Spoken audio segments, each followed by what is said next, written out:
I really do believe that ChatGPT makes me way more productive and I get way better results from what I do. And I want to share with you exactly what I do to get those results so you can get those too for your business. So first things first, the Americans would say garbage in, garbage out. On this side of the Atlantic, we're more likely to say rubbish in, rubbish out. If you're putting generic prompts into ChatGPT, then you're going to get generic results.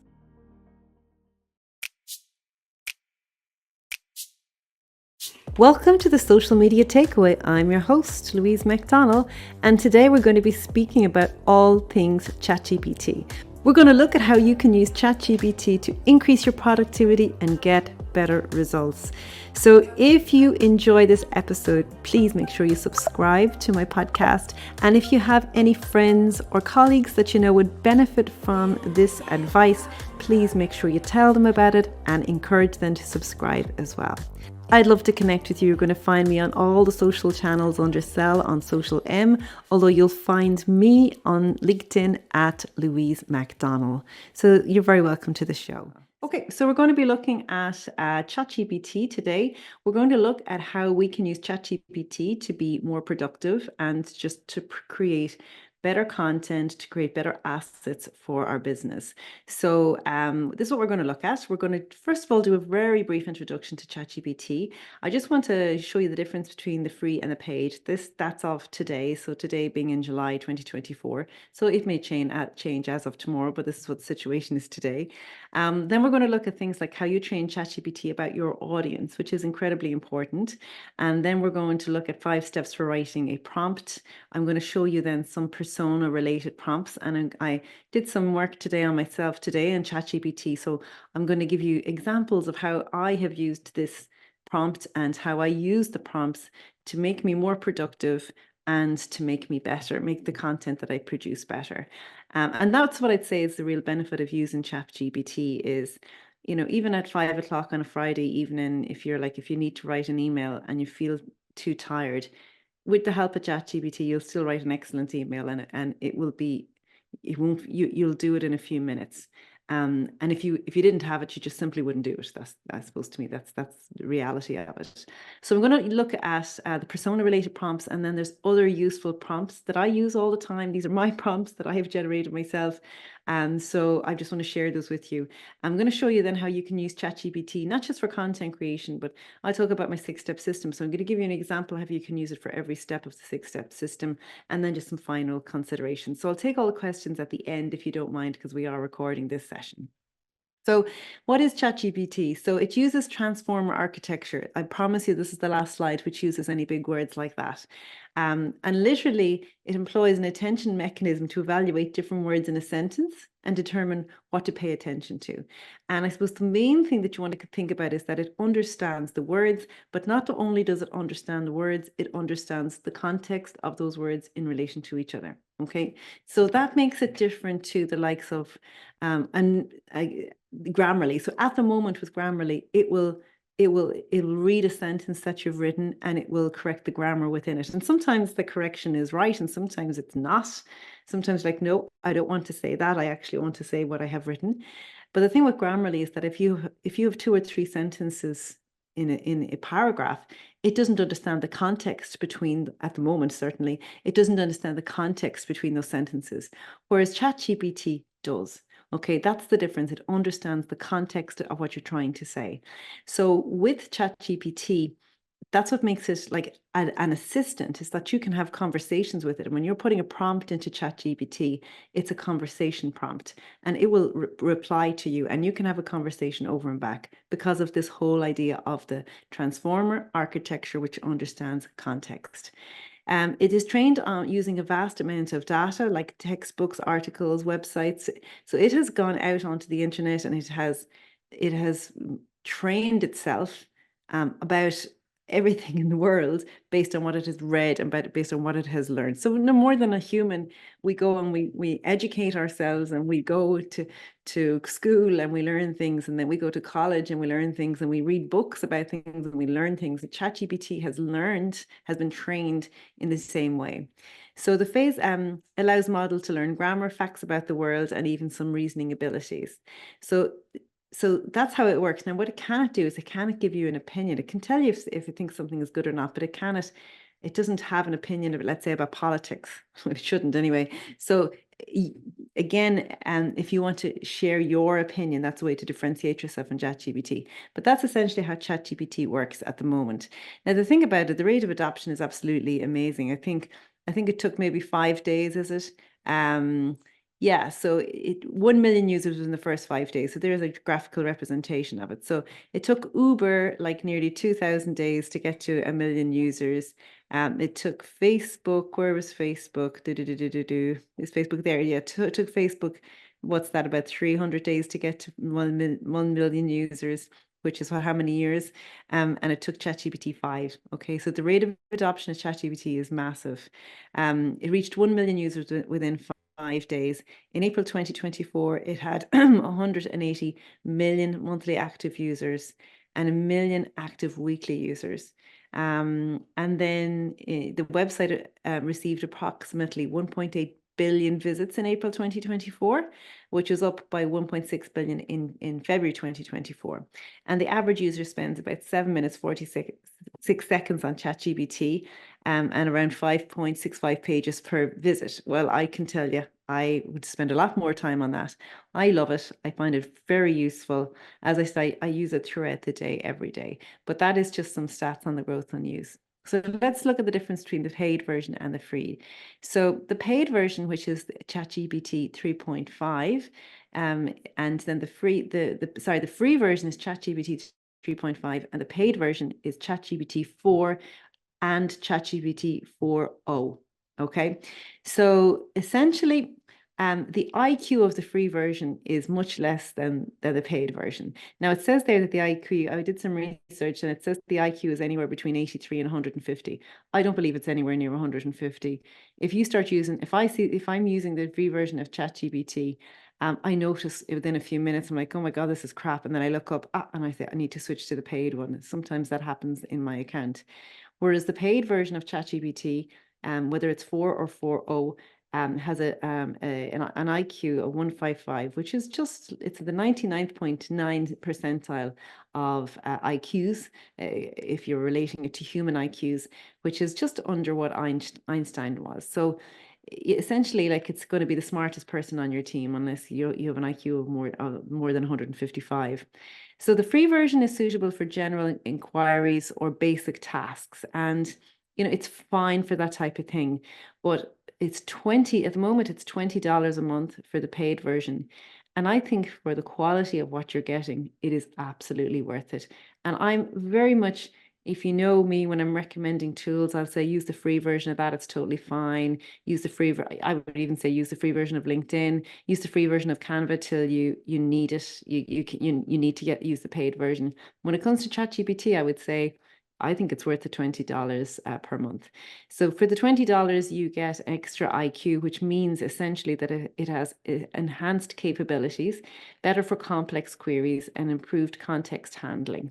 The free version of ChatGPT is more prone to hallucinations. So what does that mean? It means that sometimes it makes up things. So if it can't find the right facts and figures, it'll sometimes just give you stuff it makes up. So you don't want that. And that's why it's always so important to fact check when you're using ChatGPT. The paid version is less prone to hallucinations, but I would still always recommending checking and fact checking. The paid version also has multilingual support for over 25 languages. So I know I have a client that every now and then has to put out some of their social media content in Irish, Oscailga, here in Ireland. And when you put the post description in English, it will give it back to you in Irish. I know as well, my kids were getting ready for some state exams, and I was helping them do some work on some essay that they needed to write. And I speak French. It's a long time since I spoke it fluently. But when I put in the English version and it gave me back the French version, I was like, yeah, that looks absolutely perfect. So it's brilliant if you if you need translation. So it supports over 25 languages. Also, ChatGPT can process both the paid version 4 and 4.0. 4O, I should say, sorry, can process both text and image inputs. And 4O can actually also is enhanced by this audio, text, and video. Now, I have to say hands up, I don't find the image creation capabilities within ChatGPT 4 or 4O good. I don't find them good at all. Now that might be just me. I'm a better prompt engineer for written text, but I just give up. I've tried it a few times, and what it gives me, I find, is absolutely rubbish. If I ask it to do something, it's too literal what it gives back to me, and I cannot use it. So I don't use it at all for image creation, and I haven't used it for video, but I do use it a lot, and I use it more for written text, and I'll show you how later on. The free version of ChatGPT as well, the 3.5, you're also limited if there's with access, especially during peak times.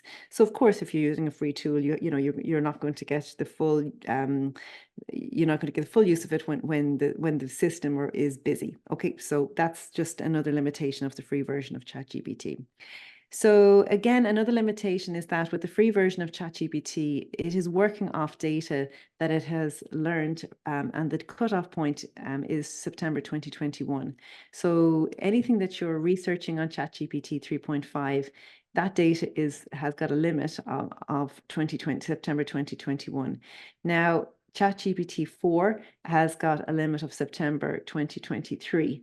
But the difference between GPT 4 and 4.0 is that you can access live web pages. So if it needs to go and find some research within a particular page, you can say direct it to that page on the internet, and the information that it takes on that page is going to be bang up to date. So that is just another difference between the free version and the paid version of ChatGPT. So what I would say about ChatGPT is the most important thing is the prompts that you write. So if you write crap, rubbishy, generic prompts, it's going to give you crap, rubbishy, generic content. And so I have seen people create content which is absolutely woeful using ChatGPT. And I have seen content which I think is pretty, really good, and I would be happy to use myself. So as the Americans would say, garbage in, garbage out. We might say over here, rubbish in, rubbish out. So if you want to get good results from ChatGPT, you need to work hard at the prompts that you put into it. So let me share with you some information on maybe how you can actually get better, create better prompts and to get better results for ChatGPT. So the most important programming language is whatever language you're using. So if you're programming it in English, if you're writing English, your most important programming language is English.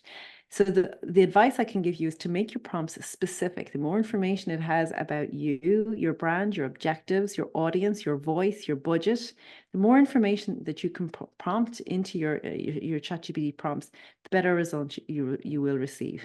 But I would always fact check. So if you get a stat back, make sure you just check it just in case it has had a hallucination. Review the copy and ensure it includes words that you would use, your tone, and your brand voice.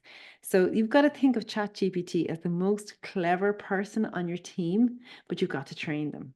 So imagine you've got the most clever person who comes into the room, no matter how clever they are, if you haven't told them who you are, what your brand voice is, who you're targeting, details on that persona, details on their desires, wants, needs, goals, hopes, desires, no matter if you haven't plugged that information in, the most clever person in your team wouldn't even be able to give you good results. Okay, so it's the most clever person, but you have to train it.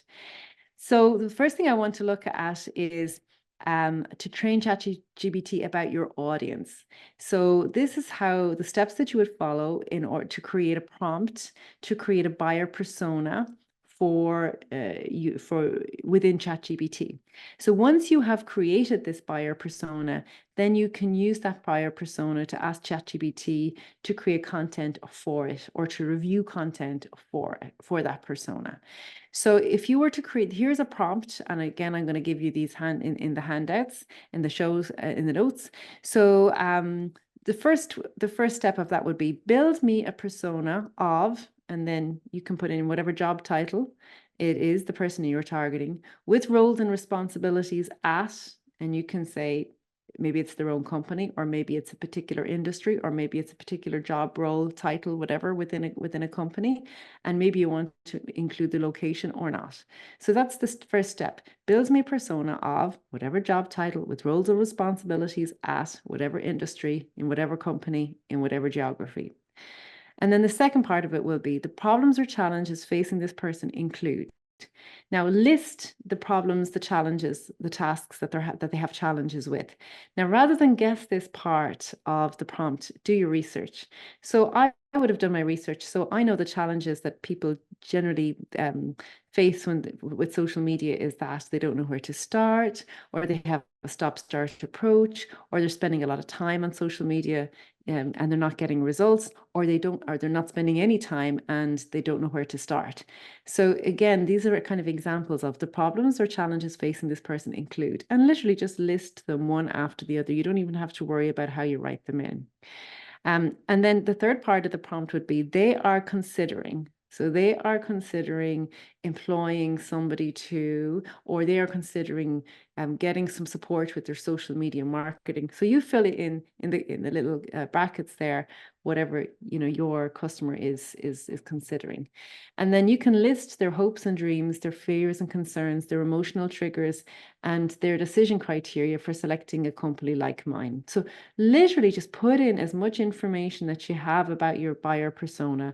Don't worry about even what order you're putting it in, because ChatGPT is the smartest person on the team. It's going to figure that out. So I literally have used this prompt to create two personas. So I have two personas that I generally target. One is strategic, that should be strategic Sam, and the other is productive Jamie. Now, the difference between strategic Sam and productive Jamie is strategic Sam is productive Jamie starting off in their company. They're probably earning the business is probably turning over about 60,000 or less, so they're real beginners. Whereas strategic Sam is a further on, earning more money, has got more money to invest in their company. So productive Jamie doesn't have money to invest in his company or her company, but has time to invest. Strategic Sam is a little bit further on and has money to invest in their company and is more looking for a strategy rather than to do all the tasks on a daily basis. So they're my two buyer personas. Now, let me just give you an example of what productive Jamie, the persona, looks like. So I used this prompt, and this is what ChatGPT gave me. It says, persona, Jamie, the resourceful consultant. So there's the demographics, age between 30 and 50, gender, male and female, location, education, income 60,000 or less, occupation, a coach, a consultant. Psychographics, their goals are to grow their business, increase their online presence, or enhance their personal brand. Challenges, they are limited by the budget, their lack of technical knowledge and time constraints. Values, the resourcefulness, efficiency, personal growth, meaningful client relationships, interested in networking, professional development, reading business, self-help books, or attending webinars. So there is more, but I actually couldn't fit it on this page. I just wanted to show you the example of the persona. So you can see the behavior then. So technology usage, it tells me that they're active on social media, but it's not fully optimized. Their buyer behavior, prefer cost-effective tools, looking for free trials or discounts, and relies on reviews because they don't earn a huge salary. Their business isn't turning over a huge amount of revenue. Social media platforms shows me here that they're active on Facebook, LinkedIn, Instagram, and Twitter. And engagement, they share articles, motivational quotes, business tips, engages with peers. So it goes even further. It tells me about the messaging and positioning that I should use when I am targeting Jamie. So it says the key message is it should be affordable, user-friendly social media starter kit to enhance an online presence. The pain points, affordability, ease of use, and time-saving features. The features should be a content calendar, customized templates, guides, engagement tips, analytics. And the marketing channels could be email, webinars, social media ads, partnerships, and influencers. And then at the end, I thought this was cool. You can copy and store this summary for future reference whenever you need to target or refer to Jamie, the resourceful consultant. So that is just one of the limitations at the moment with ChatGPT, is that even if you're using the paid version of ChatGPT, you can't actually save your buyer personas in it so that you can refer to them anytime that you want to.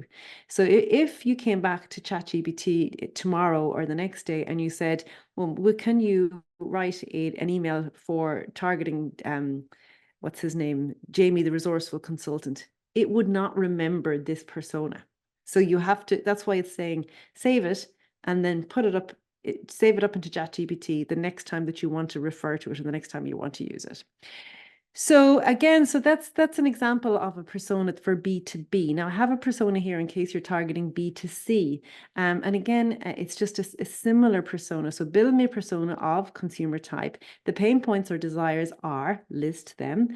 And the person is looking for help with, and then list the possible solutions to the pain or desires. And they are considering the product or service. Lists their hopes and dreams, their fears, desires, their emotional triggers, their decision criteria for selecting a product or service like mine. So that is how you would train ChatGPT about your audience if you were targeting a business to consumer. So, now the other thing you need to do is train ChatGPT about who you are, because not only does it need to know who you're targeting, it needs to know who you are. So you can say, I am details about your business. What makes me different from my competitors is, so list your accolades, your unique selling propositions, anything that makes you different. The tone I use is, so maybe it's, whatever the tone is, friendly, professional, and maybe you use humor, maybe you don't, put all that in. And my goal is list your goals here. So here's an example of a prompt that I have created using this prompt. I am the founder of Sell on Social Media Agency and Online Coaching Academy. I am award-winning, 4 times best-selling author. The tone I like to use is professional, friendly and clear. And I don't like overly flowery or complicated sentences, because I hate that. And my goal is to grow my business. So that is an example of a prompt. So now I have a prompt for myself and I have a prompt for who my persona. So what should your prompt contain? Essentially, what ChatGPT, who is the most intelligent person on your team that you need to train, they need to know who you are. And then they need to know who your audience is. And then they need to know what you want them to generate. So is it a social media post? Is it an email? Is it a sales page? Is it a list of ideas? What is it? And essentially, when you're creating a prompt, that's what you need to, and the more that you can include in your prompt about who you are, who you're targeting, and what you want it to do, the better the result is going to be for you. So again, here's just an example. I am, and then you put in paste who you are. I am targeting, and in this case, you could say, you're saying Jamie, the whatever, what did I say he was? I have a mental block about poor old Jamie, the resourceful consultant. So I am Louise McDonald, that little paragraph about me. I am targeting Jamie, the resourceful consultant, and I want you to generate, and then you put in what you wanted to generate. So it could be write a specific type of content. It could be an email, it could be a blog post, it could be a social media post, it could be write 10 ideas for social media posts, just to tell it what you want. And it could be about LinkedIn marketing in 2024. And how it has changed since 2023. That's about. And use the following tone. Use conversational and informative. And again, you can choose from any other tones that you want to use. So that is how you would start kind of putting those prompts together. So and again, that's like, here's another example of a prompt. So I am, and again, you put in who you are. I am targeting Strategic Sam as my other persona. Please critique the following sales page. So you could put a link on the internet if you're using the paid version of ChatGPT 4, and you can put a link in and you can say, please critique this sales page and let me know what you think of this in relation to Strategic Sam, the persona. Or if you're using the paid version of ChatGPT 4, you can also upload a PDF or an attachment. You cannot do that with the free version of it.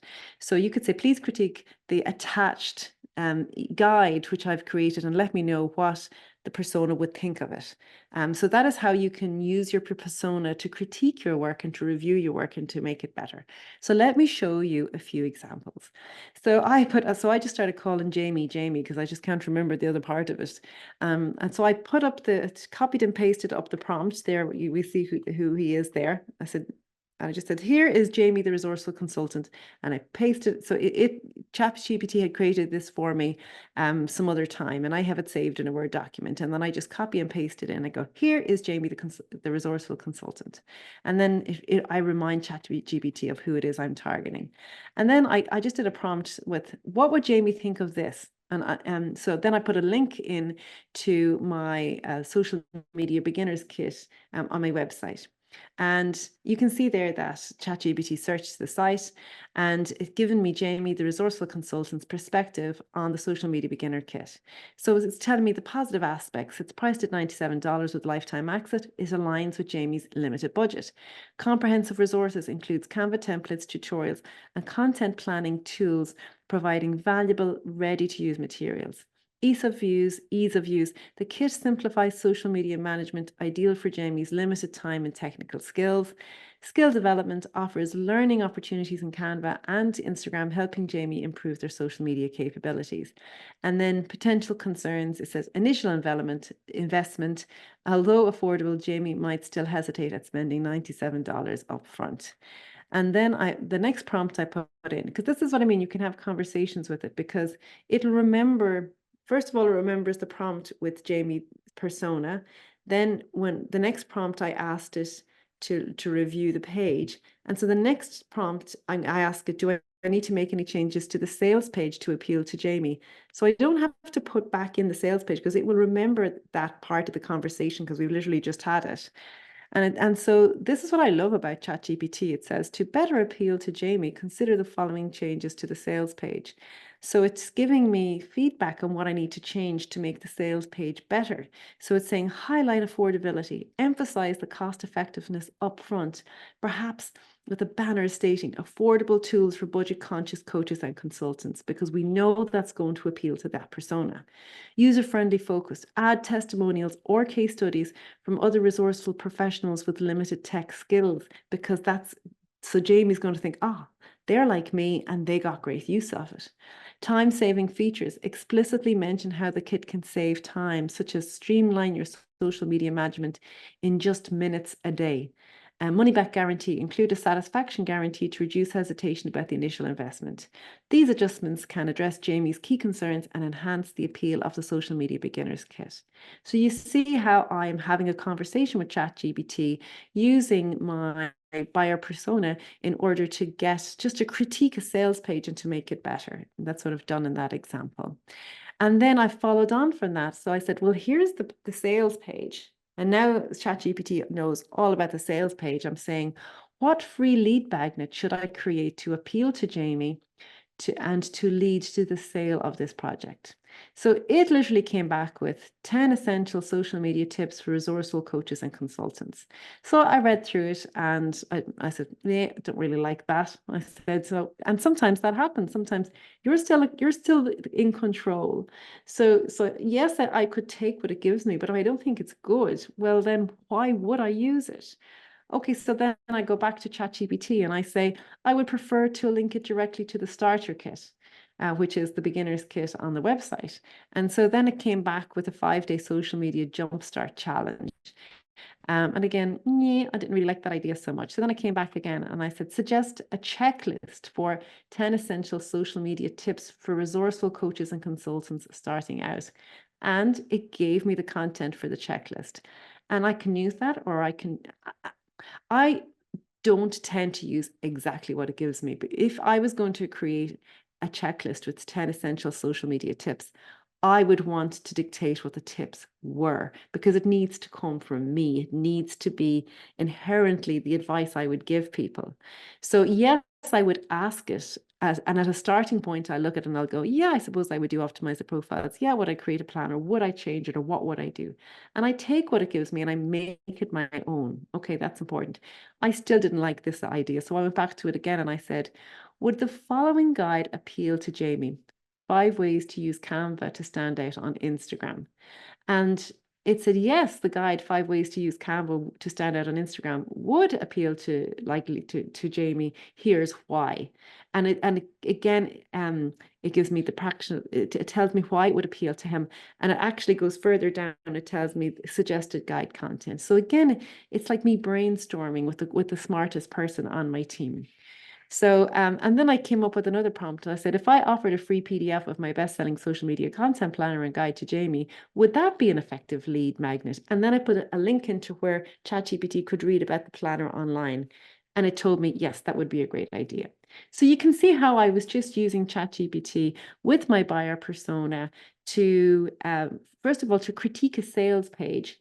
And then after that, to come up with a lead magnet. So what's the lead magnet is the freebie that you put out there to get the attention of the buyer persona. And then once they've downloaded the lead magnet, you would nurture them in an email sequence and encourage them to want to buy the beginner's kit. And so that's how you're like creating funnels using ChatGPT. So that's how persona related prompts. So they are like, I would say that is the biggest use that I have for ChatGPT is I am constantly getting it to check. I tend to write all my own content, but I'm getting it to, I write something and say, what would Jamie think of this content? What would Strategic Sam think of this email? Would this appeal to them? And they'll come back and they'll go, oh, you need to maybe change this or change that. And as you can see, that's how I'm using it. So another way that you can use ChatGPT is to create compelling story posts. I want to show you an example of these posts before I go through the prompt. So Michael Stelzner, I love his content, and there's lots of people putting this type of content out on Facebook and on LinkedIn right now, and it's really effective, and it's kind of different in that you can have an image or a video, but oftentimes with these posts, there's no image, there's no video, it's just a text only post. So years ago in my training, I would have been saying, never, never, never do this. This is a kind of a trend which has emerged. So instead of having an image or a video, it's a text only. It tends to be lots of text. It tends to be quite a long story, and it always has the same format. It always has the first line just stops you, is really dramatic and is something, quite, it's a really strong statement. Okay, so it's, it's very, what's the word I'm looking for? Dramatic. So it's a very dramatic opening line. As you can there, while out for a walk, I came across an animal that stopped me in my tracks. Oh, you're like, oh, what's that about? Then there it was, right in the middle of the busy street, da da da da da. Okay, and so it starts to tell a story. So again, if you look at the second example, today I realized I'm the problem. How strong is that? Like, he does this all the time. So he writes something, there's a very dramatic opening line, and then there is the story, and then there is the learning, and then there is the call to action. So if you want to even go and follow Michael Stelzner, if you're on LinkedIn or Facebook, you'll see this type of post, and you'll start to notice this type of post showing up quite a lot on both of those platforms. That's where you tend to see them the most. So what I did was I kind of reverse engineered what they're doing and get together a prompt which you can use. So what you need to do is, let's say there's a scenario, a story you want to write about. So let's say you went to an event and you just wrote everything about the event that happened. And with ChatGPT, you can just write it in any order. Anything comes to your head, misspelling, bad grammar, doesn't matter. Just write it. And then use this prompt and say, rewrite the following text. That's your text you've just written. For a post for, you could say LinkedIn, or you could say Facebook, or you could say Instagram, using the following structure. Hook, start with a dramatic moment or question. Story, narrate your experience, focusing on the key events and emotions. That's the stuff that you've written. Lesson, embed the main takeaway, aligning with your audience interests. And then a call to action, invite the readers to engage with a clear and relevant call to action. And then the last one, this post must appeal to whatever your buyer persona is. And then you insert your text here. So in order to be able to create a post like this, you have to have come up with, your story, and there has to be some kind of a learning in it. And even if you wanted to try and think of the dramatic opening line, but don't worry about creating that because ChatGPT will do it for you. So just write your text and then go to ChatGPT and use that prompt and put your text in last. And that will then create your post for you.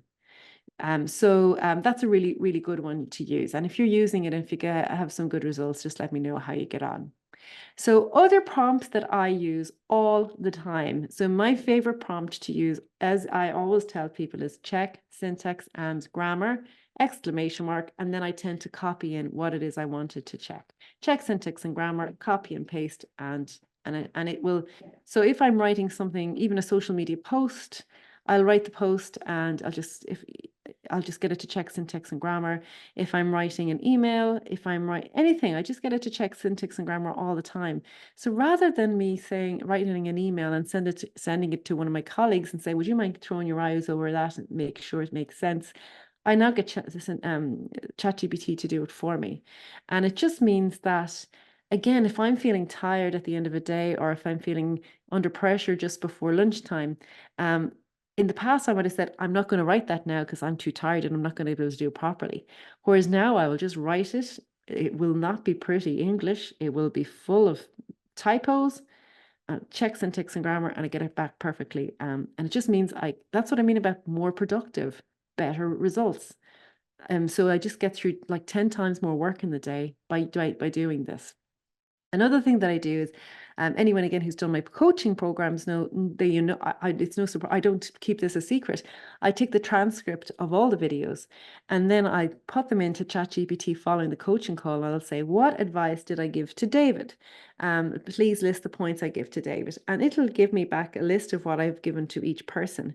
And now sometimes it's not great, so sometimes I remember that I've given advice about a particular thing to a particular person, and it has just kind of mentioned it, and then I might go, what specific advice did I give about specific topic to that person? And then it will just give me more information about what I said in the video transcript. So I take the video transcript, I copy and paste it in, and then I use ChatGPT to interrogate it and to get all this information back. And it just means that the people on my coaching call get these emails with a summary of what they said and what they have got to do. And it's not taking me out. If I had to do that manually, it would take me hours. I'm getting it done. I'm getting it done within much, much less time. So what advice did I give to such and such a person? Or let's say you're just even recording a meeting with a client, and it could be, what were the main points? It's like somebody taking minutes. It's like the best minute taker ever.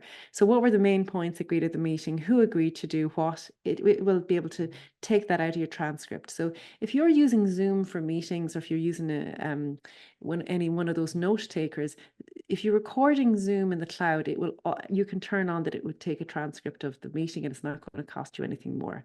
And once you have the transcript, you can copy and paste that transcript into ChatGPT. Now you'll need the paid version of it, because I think with the free version of it, it depends on the length of your transcript. So it'll be more limited in the length of the transcript that the free version can take. So you can do things like, what are the main points agreed at this meeting? Using the main points at this meeting, write a blog post. Or I could take the transcript of this particular training course and say, using the transcript from this training course, write a blog post about using ChatGPT, or summarize the prompts that Louise talked about in the training course. Okay, so you can just ask it to do anything. And then you could even use it to write emails, blogs, whatever you name it, it can do it. So that's another brilliant use of AI, is to get it whenever you're in video, get it recorded, or have a note taker, and then use the transcript to use ChatGPT to help you to summarize the whatever has come out of the meeting. Another thing that I really like to do is I like to use the mobile app version of ChatGPT. So at the moment, again, full disclosure, on LinkedIn, I lost my top social media voice because I wasn't contributing to the contributory articles within LinkedIn. And so what I do now is you have to contribute to so many articles in order to get your top voice, which is associated with your LinkedIn profile. So what I do is I go onto LinkedIn, I look at the articles, and then I read down through them, and I figure out what I want to say to contribute to the article. I go to ChatGPT on my phone, I'm such a lazy person. And then I hit if you can see here, like the little microphone icon there beside message. And then that allows me to speak into the phone. And I literally start the recording with check syntax and grammar of the following. And then I narrate what I want to contribute, the comment that I want to contribute to the article, because you can only use 750 words. So I narrate it into the phone, into the ChatGPT app, and then I press the button again, and it takes what I have said and it spits it back to me in my words, using my tone, but in correct grammar. And if the sentences, if I was kind of going around in circles trying to say something, it just says it in a more concise way. And I literally can copy and paste that and comment on the article. So if it is wonderful for that. So even if you were at a meeting or you're at a conference and you wanted to take notes or make comments, it's wonderful. Just press the microphone option and speak, and it will check and start off with check syntax and grammar, and it will do it for you. So you got to talk to it like it's a colleague. So you can see that's how I'm using it all the time. Just have conversations over and back until you get the information, you get the results that you want. So what my advice to you is to break down complex tasks into simpler tasks. If you ask ChatGPT to do one big complex task for you, you won't get a good quality response. So what I mean by that is, rather than saying to ChatGPT, I want you to write me a series of 5 emails. Now I can do that. I could say, write me a series of 5 emails that's going to appeal to Strategic SAM, that is going to encourage them to show up to my free event. I could do that. But the 5 emails that I will get back will just kind of be generic and rubbishy. Whereas if I wanted to create a series of 5 emails, I would be thinking, okay, what do I want? What do I need to say? What do I need to say in the first email? And then and how am I going to follow on from that? What's going to be important to say in the second email? And then what's going to be important to follow in the third email and the fourth email, and so on. And so what you can do then is, you can then go in into ChatGPT and you can say, I want to write an email targeting the persona of whoever it is. And the first email in the series needs to be about, have they received the lead magnet? How are they finding it? Da da da da da. And you put in all the prompts and you get it to write the first email for you. And I would even break it down even as much as possible. I would even say, once I have the email done, I'd be like, what is the most compelling subject line for this email that's going to appeal to the persona Strategic SAM? And it might give me back a subject line I don't really like, and then I might say, suggest 10 more. And then I will look down through them and I will pick out elements of what I liked so I can craft it myself. So that's how I use it. I would never get it to write me the 10 emails or the 5 emails. I'll do each email. I'll know exactly what needs to happen in the first email, the second email, the third email, the fourth email, the fifth email. I'll break it down so I can get the best subject line, the best email copy, the best call to action. I'll still do it in a much faster time than if I had to do it myself, or if I was, even if you were outsourcing it to somebody, it would take much longer to do. So that's how I mean, break down your complex tasks. So rather than going to ChatGPT and saying, write me a lead magnet about the 10 top things you need to do in social media in 2024, I would rather come up with the 10 things myself, write them myself, then get it to check my syntax and grammar, and then I'll put together an intro, an outro, and then I'll go back to it and I'll say, what would Strategic SAM think of this? What's missing? What do I need to include? And that's how I would use it. So break down your complex tasks into more simpler tasks. So for business planning for ChatGPT, so just a few ideas of how you can use it. You can use it, let's say, if you wanted it to brainstorm, come up with 10 new ideas for a product targeting Strategic SAM with whatever. So you can use it to brainstorm for company names, for product names, service names. You can get it to review or to create a strategy document. So let's say you needed a strategy document to apply for a loan or to apply for a grant. You can get ChatGPT to help you with that. You can help it to review strategy documents that you've already created. So you could upload a business plan and say, what do you think of this business plan? This is my business. This is what I'm trying to achieve. This is who I'm targeting. What else do I need to consider? So you can review existing documents, and you can help it to refine your existing strategy, and things like your why statement. Again, we covered this earlier. You can use it to create buyer personas. If you wanted to create a survey or an interview questions in order to find out more information yourself about your persona, you could use ChatGPT to do that. You could get it to analyze customer data, any customer data that you have. You can upload an Excel sheet, a PDF. You can download all your stats from your website, Google Analytics. You can download all the stats from all your posts on Facebook, upload it and say, what do I need to learn from this? What was the most popular post? What do I need to repeat? What do we need to stop doing? So you can use it to analyze data as well. You can use it for content creation. You could say, I need to come up with 5 ideas to build trust with the buyer persona. Strategic Sam, suggest some content ideas. You can get it to suggest content calendar, create ideas for content creation. You could suggest 10 inspirational quotes that's going to appeal to Strategic Sam, but you'll need to link those back to yourself, because otherwise they'll be too generic. You can get it to write blog articles, emails, lead magnets. I think I've given you lots of examples already. And you can get it to repurpose content. You could take a blog article maybe that you've written in the past, and you can say, create a checklist from this blog article, or create an email, or create a follow-on article. So there's so many things that you can do. So here's an example of, like, it'll even create content in grid format, create a content calendar in a grid based on the last prompt. And there's just an example of it. It actually will create a grid for you. Suggest examples for blog articles, and I suggested all those examples. And then you can do things like write a blog post in business styles UK spelling based on number 13, and it'll take whatever number 13 was here, social media training for CEOs, and it'll write the article on number 13 because it knows what 13 is. So you can also use it for your paid promotions, your paid ads. So let's say you really struggle with copy for your ads. You can say, write a hook for an ad that's going to stop Strategic Sam in his tracks when he sees it. Write 10 headlines for this product that's going to appeal to this persona. Write ad copy for this persona, for this product, for this service, whatever it is. You prompt it into ChatGPT and it will give it back to you. And there's just an example there. So final considerations. So use it as an assistant. You take the lead. So, if you put rubbish prompts in, you're going to get rubbish prompts out.